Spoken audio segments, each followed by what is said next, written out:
All right, guys, what's going on? Welcome back to Top Line. It's your boy Chris, and well, ladies and gentlemen, hope everybody's having a great Saturday. That's right, man. It's Saturday. That means it's the weekend. It may not be Friday, but it's Saturday. Now, listen, I just want to say real quick, man. We've been doing a lot of talk about do the Cowboys want Dak. Dak, you know, the Cowboys may be replacing him with Trey Lance. The Cowboys may be you know, they playing around with his contract. But did we ever think, do Dak want to stay in Dallas? Because let me tell you something. You heard what his brother said. His brother came out and made it very clear. If I can get Dak out of Dallas, I'll get him out immediately. If I don't want him there, blah blah blah, right? And you keep hearing about the contract thing, and even when you hear Dak, you know, he talk about his love for the game and how he don't play for money. And you know, all of that, which I understand what he was saying there, but I actually think a player should never say that because you get the other team bargaining chip. I mean, the ownership bargaining chip. But I digress. Now, but if you look at it, if this is how I look at it. If Dak believe in himself and he believe he's that dude, and that he didn't just fall into a lucky situation, and he believe he's that dude, he might not want to come back to Dallas. I mean, like, it's not like, let's keep it real, it's not like fans are looking at him as like the end all be all. Now, you got some people that love Dak, don't get me wrong, but you got a lot of people out there that feel like he is the problem. You know, he can, on one hand, he can say, hey, look at the number, look at the stats. Again, finished number 2 in MVP last year. What else? For the most part of his career, even though he has a few injuries, but been very durable. Got to more playoffs, more playoff win, obviously, than Tony Romo, and the beloved Tony Romo by a lot of fans. But he can feel like, yo, dog, y'all don't appreciate me. Y'all don't appreciate me. And on the other hand, Cowboy fans or fans that don't like him is going to say, hey, we understand that, but we don't want to just go to the building. We actually want to get in the dance. You see what I'm saying? We don't want to just go to the building. We want to get in the dance. We want to actually get some playoff success. We haven't had playoff success in 3 decades. So we don't. And let me be honest. I'm on that fence. I could care less about your stats, dog.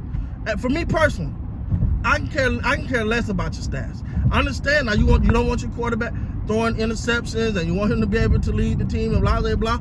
Hey, give me a look. As a Cowboy fan, my standards ain't even Super Bowl. It's just NFC Championship. NFC, and when you know what's funny? Last year during the playoff run, during that run, when everybody was talking about this Super Bowl, I kept saying NFC Championship. Bro, why you keep saying NFC Championship? That's not the goal. That's the goal for me. That's what it's gonna take for me to get excited. That's what it's gonna take for me to be like, this team is here because we've seen everything else. We've seen the wild card. We've seen the divisional. We've seen all that. But when we're gonna see the NFC champ, when we're gonna see success in that divisional and the NFC Championship, that's the fence I stand on. It could be Dak. I would love for it to be Dak. I'm fine with that.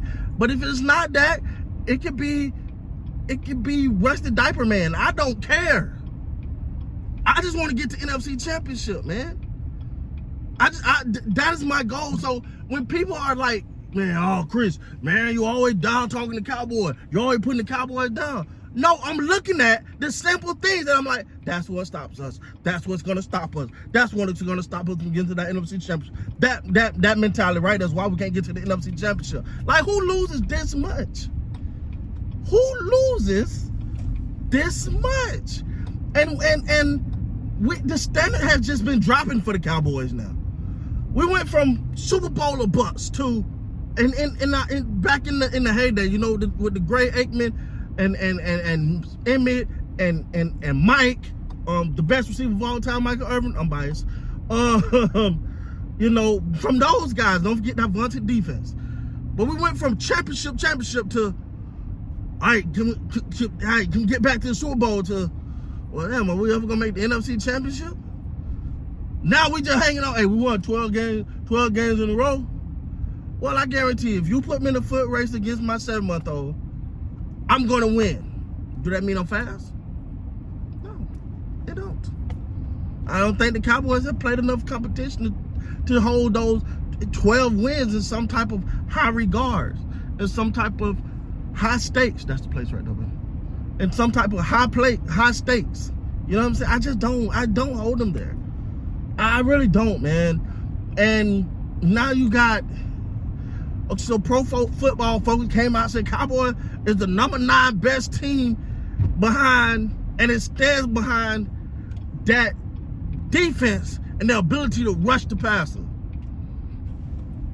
They said Michael Parsons and DeMarcus Lawrence. Okay, cool. So I'm thinking, all right, let me go look this up. Because I know what Michael did. You know, I know what Michael did. What DeMarcus Lawrence do last year? Because he probably 4 sacks. 4 of them. Do I have the Cowboys in the top 10 teams in the NFL? No, I do not, ladies and gentlemen. I don't. You had to, let's be honest. You had to have an argument about that last year.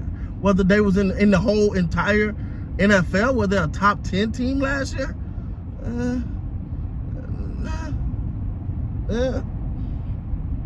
It's some debate.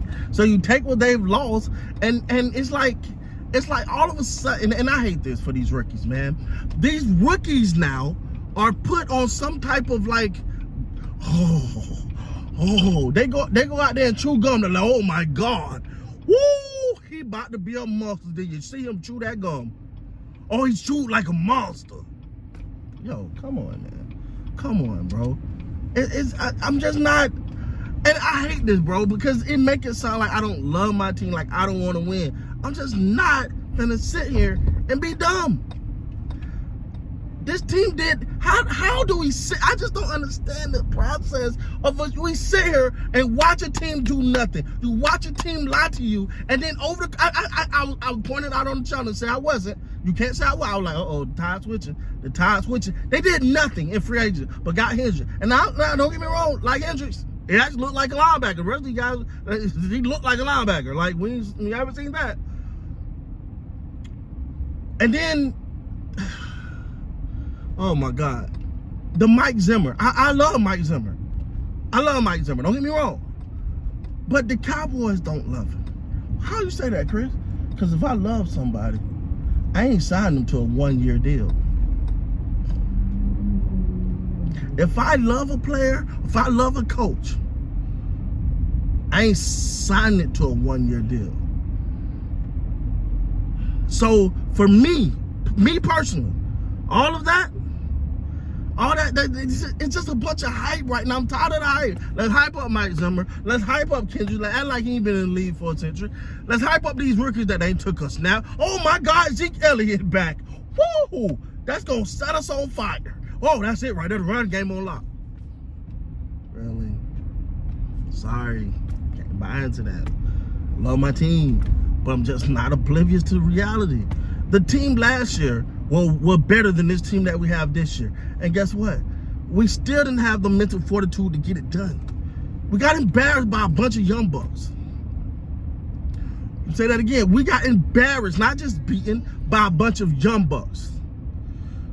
So we do less. We come in with less, and now we're supposed to be better?